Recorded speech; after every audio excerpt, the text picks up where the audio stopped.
बिस्मिल्लाहिर्रहमानिर्रहीम। Last lecture में हमने प्रिपरेशन ऑफ अल्काइन स्टडी किया। उसमें मुख्तलिफ मेथड से कोल्स इलेक्ट्रोलाइटिक मेथड हमने पढ़ा, या उसमें हमने डी हैलोजिनेशन हमने पढ़ा, या फिर डी हाइड्रोहैलोजिनेशन हमने पढ़ा। इसमें हमारे कुछ मेथड्स ऐसे हैं जो एक यहाँ पे रह गया था। ये एक बड़ा इंपॉर्टेंट शॉर्ट क्वेश्चन भी है कि इंडस्ट्रियल प्रिपरेशन ऑफ इथाइन, मतलब लैब में तो हम डी हाइड्रोहैलोजिनेशन भी करते हैं, डी हैलोजिनेशन भी करते हैं, कोल्स इलेक्ट्रोलाइटिक मेथड भी हम करते हैं, लेकिन अगर हमने इंडस्ट्रियल स्केल पे इथाइन को प्रिपेयर करना हो और उसको सेल आउट करना हो तो फिर हमने लेस एक्सपेंसिव मटेरियल को, या लेस एक्सपेंसिव जो हमारा मेथड होता है हमने उसे सेलेक्ट करना होता है। अब इंडस्ट्रियल प्रिपरेशन की तरफ अगर हम आए तो इसमें हम कुछ स्टार्टिंग मटेरियल लेते हैं। इसमें जो स्टार्टिंग मटेरियल लिया जाता है, एक कैल्शियम ऑक्साइड स्टार्टिंग मटेरियल लिया जाता है। कैल्शियम ऑक्साइड को हम सिंपल लाइम भी कहते हैं, इसे हम क्विक लाइम भी कहते हैं, क्विक लाइम। और इस कैल्शियम ऑक्साइड को हम अनस्लेक्ड लाइम भी कहते हैं। ये मुख्तलिफ नेम्स हैं। अगर हम इसको अपने जो है केमिस्ट्री की लैंग्वेज में हम इसे नेम दें, दैट इज कैल्शियम ऑक्साइड। ये नॉर्मल ऑक्साइड होता है जिसे हम कैल्शियम ऑक्साइड भी कह रहे होते हैं। तो एक स्टार्टिंग मटेरियल हमें ये चाहिए होता है, क्विक लाइम, या फिर हम उसको सिंपल लाइम कहते हैं।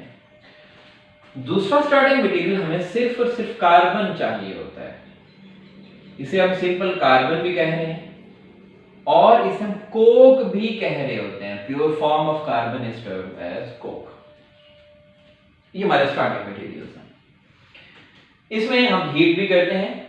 ओवरऑल जो प्रोवाइड की जा रही है तो वो हीट प्रोवाइड की जाती है, ताकि हीट हम प्रोवाइड करें और ये कंपोनेंट्स आपस में रिएक्ट कर सकें। इसमें मैं एक और चीज भी यहाँ पे क्लियर करता जाऊं। एक प्रोडक्ट यहाँ पे बनता है कैल्शियम हाइड्रोक्साइड, CaOH ट्वाइस। इससे हम ये कह रहे होते हैं that is known as slaked lime. Slaked lime, जैसे कि कैल्शियम ऑक्साइड है, कैल्शियम ऑक्साइड में अगर हम H2O ऐड कर देते हैं, उसकी स्लेकिंग करते हैं, तो अनस्लेक्ड लाइम हम वाटर ऐड करेंगे, that is converted into slaked lime.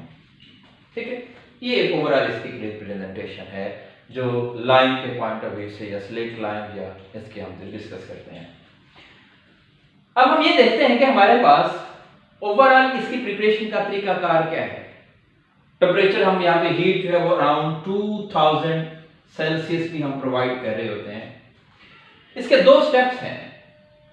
इसका पहला स्टेप ये है कि calcium oxide is treated with carbon to form CaC2 and CO। ये हमारे पास प्रोडक्ट्स बनते हैं। अगर हम बैलेंस करें तो 1:3 रेशियो से रिएक्ट करते हैं और हमारे पास ये प्रोडक्ट्स बनते हैं। This product is named as calcium carbide. Calcium carbide की फॉर्मेशन होती है। और दूसरा जो हमारा प्रोडक्ट बन रहा है दैट इज कार्बन मोनोऑक्साइड। तो कैल्शियम कार्बाइड की फॉर्मेशन हुई और कार्बन मोनोऑक्साइड की फॉर्मेशन हुई। अब कैल्शियम कार्बाइड के अगर मैं स्ट्रक्चर यहां पे ड्रॉ करूं तो कार्बन और कार्बन में ट्रिपल बॉन्ड, कैल्शियम और कैल्शियम, मतलब कैल्शियम के 2 बॉन्ड भी कंप्लीट हैं और हर एक कार्बन के 4 बॉन्ड कंप्लीट हैं, 3 आपस में और 1 बॉन्ड ये है। अगर हम इसका रिएक्शन कराएं विद H2O के साथ, अगर हम इसका रिएक्शन कराते हैं, that is converted into CH triple bond CH and CaOH twice. ये हमारे पास प्रोडक्ट बनता है। यहां पे हम टेम्परेचर जो है वो प्रोवाइड कर रहे होते हैं तकरीबन 2000 सेल्सियस। अब ये जो प्रोसेस है that is known as hydrolysis. इसे हम हाइड्रोलिसिस कहते हैं। और इस हाइड्रोलिसिस से जो हमारा टारगेट प्रोडक्ट है इथाइन, वो हमने यहां पे क्या किया, हासिल कर लिया। तो ये ओवरऑल इंडस्ट्रियल प्रिपरेशन होगी इथाइन की preparation from the calcium oxide and carbon. ठीक है, 2 स्टेप हो गए। फर्स्ट स्टेप में हमने कैल्शियम कार्बाइड बनाया और नेक्स्ट स्टेप में हमने क्या किया, हमने उसकी हाइड्रोलिसिस कराई वाटर ऐड करके, तो कैल्शियम हाइड्रोक्साइड बन गया और हमारे पास एसिटिलीन, इसे एसिटिलीन भी कहते हैं, इथाइन भी कहते हैं, इसकी प्रोडक्शन होगी। नेक्स्ट हम ये कहते हैं कि हमारे पास ये जो अल्काइंस हैं इनकी फिजिकल प्रॉपर्टीज क्या हैं या फिजिकल कैरेक्टरिस्टिक्स इनकी क्या है। अगर हम फिजिकल प्रॉपर्टीज में आए तो हमारे पास मुख्तलिफ इसके हैं, इनकी सॉल्युबिलिटी है या इनकी स्टेट है या इनके मेल्टिंग बॉइलिंग पॉइंट है या ओवरऑल हम ये कहते हैं कि इनका जो टेस्ट है या स्मेल है किस तरह के इसके एग्जिस्ट करते हैं। इसमें हम ये कहते हैं कि ये हमारे पास कलरलेस होते हैं और ऑर्डरलेस होते हैं। हमारे जो अल्काइंस हैं वो कलरलेस होते हैं और ऑर्डरलेस होते हैं एक्सेप्ट एसिटिलीन। कहते हैं कि एसिटिलीन के अलावा इसकी जो है वो गार्लिक लाइक स्मेल होती है, गार्लिक लाइक स्मेल होती है। ये पहली प्रॉपर्टी होगी। बाकी जितने भी हमारे अल्काइंस हैं वो कलरलेस भी हैं और ऑर्डरलेस भी हैं। ये फर्स्ट उसकी फिजिकल प्रॉपर्टी होगी। इसमें सेकंड फिजिकल प्रॉपर्टी हम यहां पे कहते हैं कि हमारे पास स्टेट भी एग्जिस्ट करती है, स्टेट ऑफ द अल्काइंस।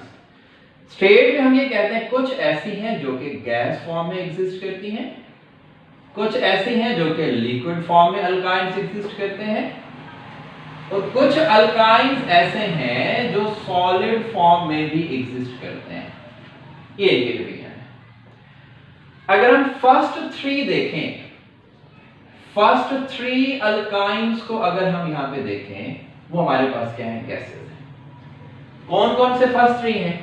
उसमें इथाइन भी आ गया 2 कार्बन, उसमें प्रोपाइन भी हो गया 3 कार्बन और इसमें ब्यूटाइन भी हो गया 4 carbon. Ethyne, propyne and butyne, these are gases.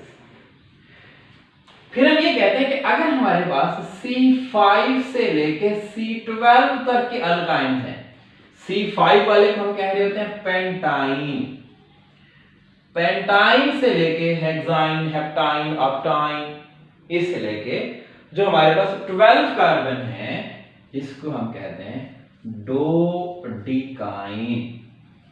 यहां तक जो हमारे अल्काइंस होंगे वो क्या होंगे, लिक्विड्स होंगे।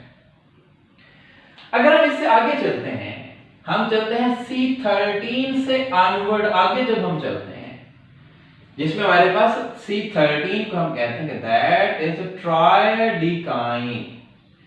ट्राइडिकाइन से आगे अगर हम जाएंगे तो वो सॉलिड क्या है, हमारे पास सॉलिड्स है। That is the next property जो कि हम स्टेट के पॉइंट ऑफ व्यू से यहां पे रिलेट कर रहे हैं। फर्स्ट प्रॉपर्टी क्या थी, कलरलेस होते हैं और ऑर्डरलेस होते हैं। सेकंड वन में हमारी स्टेट है वो यहां पे डिस्कस होगी। थर्ड प्रॉपर्टी की तरफ हम आते हैं। थर्ड प्रॉपर्टी हम यहां पे कहते हैं कि हमारे पास मेल्टिंग पॉइंट्स हैं एंड बॉइलिंग पॉइंट्स हैं।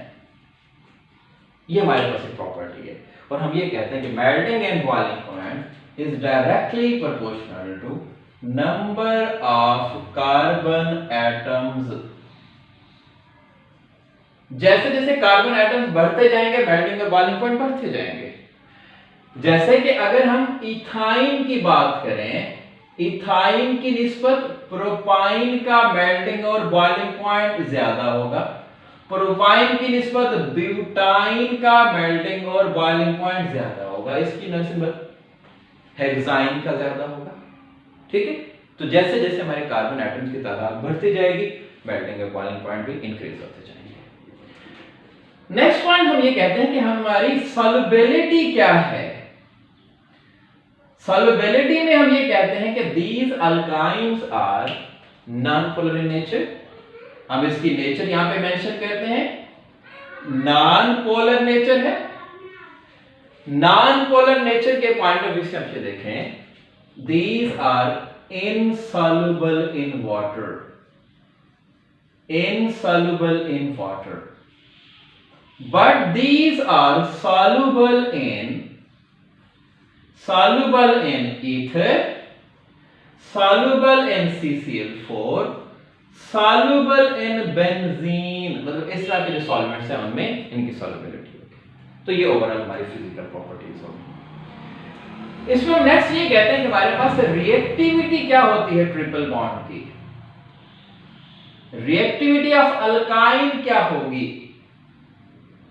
इसको हम जरा यहां पे रिलेट कर देते हैं कि हमारी रिएक्टिविटी ऑफ अल्काइन ज्यादा होगा या कम होंगे, किस तरह से। हम यहां पे मेंशन करते हैं कि CH ट्रिपल बॉन्ड CH, ये ओवरऑल नेचर है, ये हमारे पास अल्काइंस हैं। यहां पे 3 बॉन्ड्स हैं, इनमें से 1 सिग्मा बॉन्ड है और इसमें से 2 जो है वो क्या है, पाई बॉन्ड्स हैं। 1 सिग्मा और 2 पाई बॉन्ड्स हैं, ठीक है। तो ओवरऑल बॉन्ड्स कितने हो गए, 3 बॉन्ड्स हो गए। जब 3 बॉन्ड्स हैं तो एक बॉन्ड में इलेक्ट्रॉन्स कितने होते हैं, 2 होते हैं। जब 3 बॉन्ड्स हैं तो 6 इलेक्ट्रॉन्स हो जाएंगे यहां पे। इन दोनों कार्बन एटम्स के दरमियान 6 इलेक्ट्रॉन्स हो जाएंगे। तो हम ये कहते हैं कि इलेक्ट्रॉन डेंसिटी क्या होती है, हाई होती है। इलेक्ट्रॉन डेंसिटी क्या होती है, हाई होती है। जब इलेक्ट्रॉन डेंसिटी क्या हाई होगी तो हमारे जो कार्बन एटम्स होंगे, कार्बन एटम्स जो होंगे वो क्लोज एग्जिस्ट करेंगे, क्लोज एग्जिस्ट करेंगे। ये कार्बन एटम साथ साथ आ जाएंगे, जिसकी वजह से जो बॉन्ड लेंथ है, बॉन्ड लेंथ यहां पे क्या हो जाएगी, डिक्रीज हो जाएगी। जब बॉन्ड लेंथ डिक्रीज हो जाएगी, ये हमारे इलेक्ट्रॉन लेस एक्सपोज्ड होंगे, लेस एक्सपोज्ड होंगे, बाहर की तरफ ज्यादा नहीं जाएंगे। जब ये लेस एक्सपोज्ड होंगे तो वहां पे ये लेस रिएक्टिव होंगे, less reactive towards electrophilic reagents, electrophilic reagents. तो ये ओवरऑल रिएक्टिविटी का यहां पे तरीकाकार आ गया कि ट्रिपल बॉन्ड होने की वजह से इलेक्ट्रॉन डेंसिटी मैक्सिमम हो जाएगी, एटम पास हो जाएंगे, बॉन्ड लेंथ शॉर्ट हो जाएगी, लेस एक्सपोज्ड, जिसकी वजह से ये क्या करेंगे, लेस रिएक्टिव हो जाएंगे। तो ये आज के टॉपिक में हमने एक तो preparation of alkyne acid cleaning देखा, कमर्शियल प्रिपरेशन भी हम कहते हैं, इंडस्ट्रियल प्रिपरेशन भी कहते हैं, जो कि कैल्शियम ऑक्साइड और कार्बन से हमने प्रिपेयर की। फिजिकल प्रॉपर्टीज में हम कलरलेस, ऑर्डरलेस कहा, स्ट्रेट कहा, मेल्टिंग और बॉइलिंग पॉइंट और सॉल्युबिलिटी को हम लेकर चले। लास्ट में हमारे पास जो रिएक्टिविटी ऑफ अल्काइन थी, these are less reactive as compared to alkenes. Thank you very much.